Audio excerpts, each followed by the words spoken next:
think that people assume too readily that we are on the path to democracy, that we're democratizing at a very, very fast rate. It's nothing like that at all.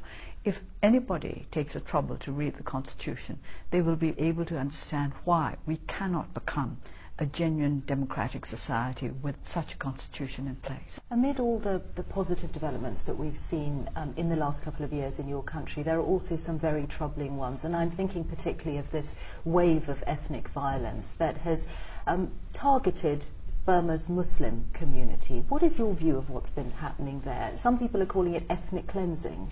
No, it's not ethnic cleansing. It's a new problem, and yet it's linked to old problems as well. I would like to make the point that there are many moderate Muslims in Burma who have been well integrated into our society, but these problems arose last year, and I think this is due to fear on both sides, and this is what the world needs to understand, that the fear is not just on the side of the Muslims but on the side of the Buddhists as well. You would accept, wouldn't you, that the vast majority of the victims of the violence have been Muslims? There is evidence that they have been systematically targeted. Muslims have been targeted, but also Buddhists have been subjected to violence, but there's fear on both sides, and this is what is leading to all these troubles. And we would like the world to understand that the reaction of the Buddhists is also based on fear. I think will accept that there's a perception that Muslim power, global Muslim power, is very great, and certainly that is a perception in many parts of the world and in our country too.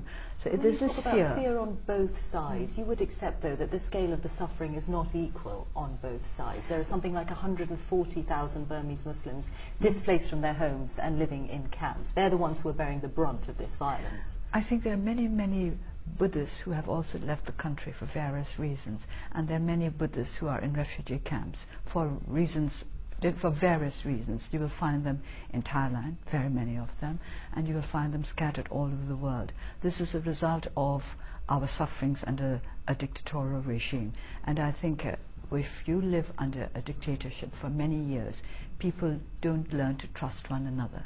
A dictatorship generates a climate of distrust. But people have to take responsibility for their actions. Of course, this is what the government has to do, to make sure that there's accountability.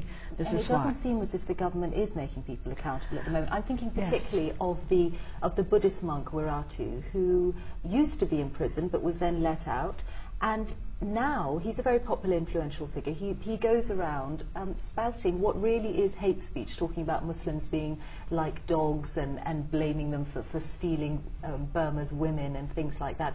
Do you condemn that kind of hate speech?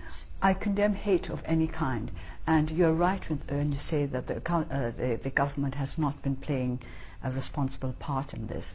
And I would very much like to urge you and others to ask the government what their policy is and what they're trying to do, or what they're doing or not doing to improve the situation. We have said from the very beginning that rule of law is essential. It's imperative, because before people can sit down and sort out the differences, they have to feel safe.